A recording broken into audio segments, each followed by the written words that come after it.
बच्चों आज हम इसके वेरी इंपॉर्टेंट क्वेश्चंस यानी कि वेरी इंपॉर्टेंट ऑब्जेक्टिव जो हैं, एमसीक्यूज जो हैं, वो उनका सॉल्यूशन करेंगे। यानी कि 17वां और ये 18वां क्वेश्चन को ध्यान से पढ़िए। Which of the following is an amorphous solid. बहुत आसान है क्वेश्चन भाई, बहुत आसान, देखते ही बता दीजिए आंसर इसका। वो पूछ रहे हैं कि विच ऑफ द फॉलोइंग, इनमें से कौन इज एन अमोर्फस सॉलिड, कौन सा है क्रिस्टल ये ठोस है, बताओ। अरे भाई ग्रेफाइट हमारा क्रिस्टलाइन सॉलिड है, SiO2 हमारा क्रिस्टलाइन सॉलिड है, सिलिकॉन कार्बाइड हमारा क्रिस्टलाइन सॉलिड है, लेकिन क्रोम एलम हमारा क्रिस्टलाइन सॉलिड नहीं है। तो राइट आंसर हो जाएगा सी। राइट आंसर कौन हो जाएगा? सी हो जाएगा। तो क्रोम एलम हमारा कैसा सॉलिड हुआ? अमोर्फस सॉलिड हुआ। ठीक है, right answer is the C. Question number 18। Question number 18 बहुत आसान है भाई, बहुत आसान है, ये इंपॉर्टेंट क्वेश्चन है, ध्यान से देख लेना।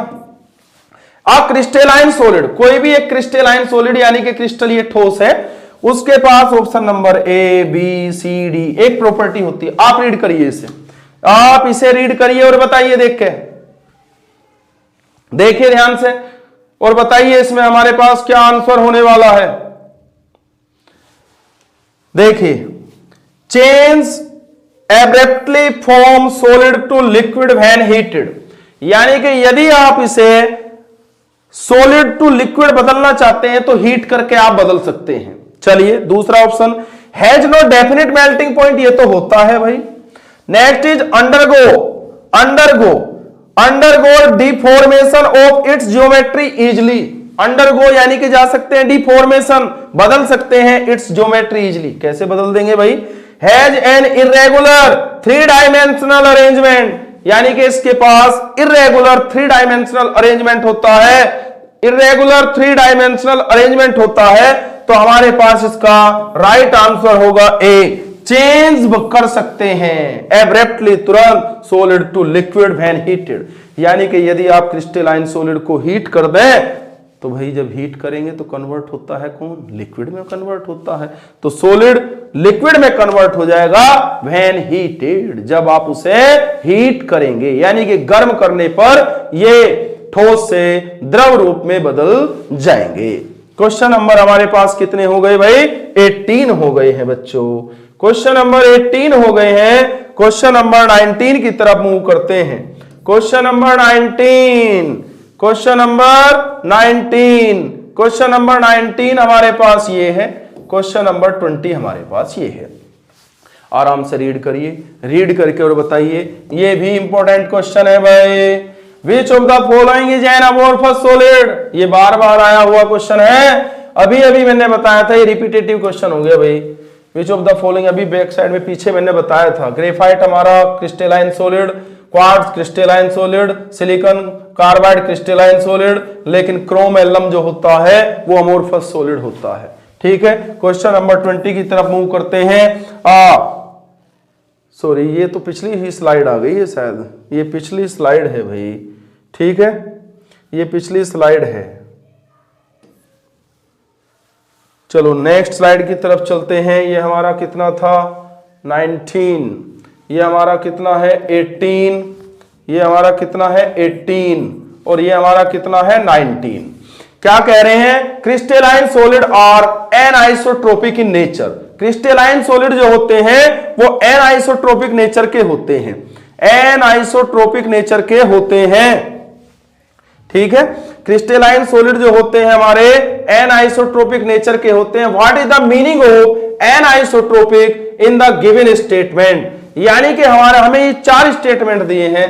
पहला ए, दूसरा बी, तीसरा सी, चौथा डी। चौथा डी। करेक्टरिस्टिक ऑफ, पहले मैं देख लेता हूं, कुछ सीक्वेंस में कुछ गड़बड़ हो गया है शायद।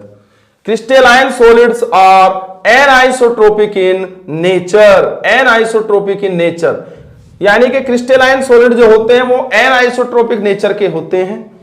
What is the meaning of anisotropic in the given statement?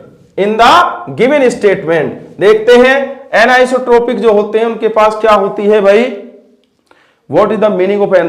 A regular pattern of arrangement, ये तो मैं टॉपिक में आपको करा चुका हूं, इसका आंसर आपको खुद देना चाहिए। A regular pattern of arrangement of particles which repeat itself periodically over the entire crystal. Next, different values of some of physical properties are shown when measured along different direction in the same crystals. Next चलते हैं, an irregular arrangement of particles over the entire crystal. Next, same values of some of physical properties are shown when measured along different direction in the same crystal.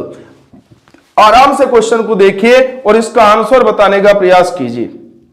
ठीक है, इसका answer हमारे पास हो जाएगा बच्चों, इसका आंसर देखिए आप, आंसर देखिए,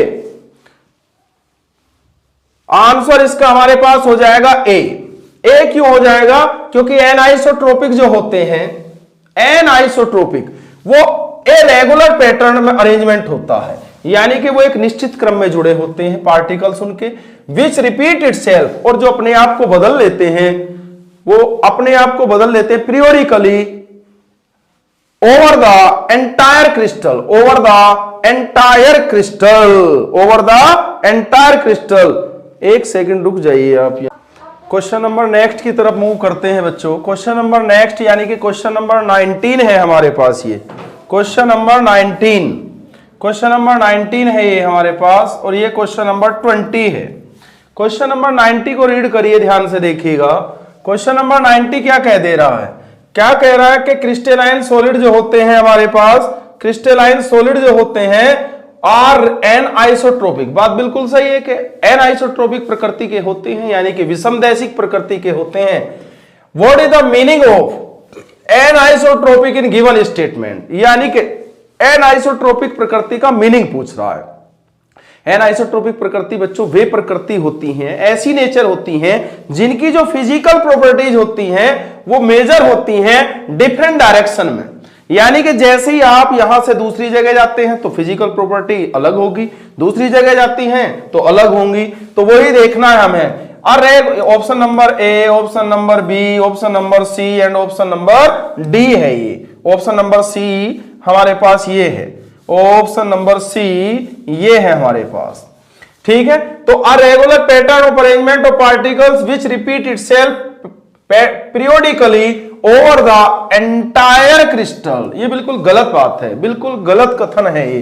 different values of some physical properties, यानी कि इनकी वैल्यू अलग हो जाती है भाई। फिजिकल प्रॉपर्टीज आर शोन, यानी कि प्रदर्शित करती हैं physical property when measured along different direction in same crystal. ये बिल्कुल अभी तो मैंने बताया है कि जैसे ही आप डिफरेंट प्लेस पर जाते हैं तो इनकी फिजिकल प्रॉपर्टीज भी डिफरेंशिएट हो जाती हैं। तो this is the right answer. लेकिन थर्ड भी रीड कर लेते हैं। एन इरेगुलर अरेंजमेंट, इनका इरेगुलर अरेंजमेंट होता है, बिल्कुल गलत बात है भाई। Same values of some physical properties are shown when measured along different direction in the same crystal. ये वाला क्वेश्चन और ये वाला ऑप्शन देखिए, different values of some physical properties are shown when measured along different direction in the same crystal। यहां ये वाला option ही repeat option है, यानी कि बी और डी दोनों सेम है, यानी कि मिसप्रिंट हो गया होगा। तो बी और डी जो है उनमें से आप कोई से को भी क्लिक कर देंगे तो दोनों ही राइट आंसर हैं, क्योंकि ये 2 टाइम्स प्रिंट हुआ है। ठीक है, कोई बात नहीं, ये बाय मिस्टेक हो गया होगा। क्वेश्चन नंबर 20 की तरफ मूव करते हैं। क्वेश्चन नंबर 20 क्या बोलता है बच्चों? रीड करिए, ध्यान दीजिए और बताने का प्रयास कीजिए। Which of the following is not a characteristic of a crystalline solid, यानी कि इसमें से हमें कोई एक प्रॉपर्टी को ऐसी को छांटना है, ऐसी गुण को देखना है जो आपकी क्रिस्टलाइन सॉलिड यानी कि क्रिस्टलीय ठोस का गुण है ही नहीं। Option number A, option number B, option number C, option number D. तो देखते हैं कि कौन सी प्रॉपर्टी ऐसी है जो क्रिस्टलाइन सॉलिड की नहीं है। Definite and characteristic heat of fusion, ये तो होती है भाई। तो भैया ऑप्शन तो आपको मिल गया, अभी तो पढ़ के आए कि हमारी एनाइसोट्रोपिक नेचर होती है किसकी? क्रिस्टलाइन सॉलिड की। और यहां क्या दे रखा? आइसोट्रोपिक। तो यही आपका राइट आंसर है, ये ही राइट आंसर है। तीसरे को भी रीड कर लेते हैं। A regular periodically repeated pattern of the arrangement of constituent particles in the entire crystal, ये तो होता है भाई, होता है ना। अ ट्रू सॉलिड, ये भी जानते हैं, मैंने इसी चैप्टर में स्टार्ट में आपको पढ़ाया था कि जो क्रिस्टलाइन सॉलिड होते हैं वो वास्तविक ठोस होते हैं। यदि हम कहें कि रियल ठोस इस प्रकृति पे कौन है, इस नेचर में रियल ठोस कौन है, तो आपका राइट आंसर होना चाहिए crystalline solid is a true solid.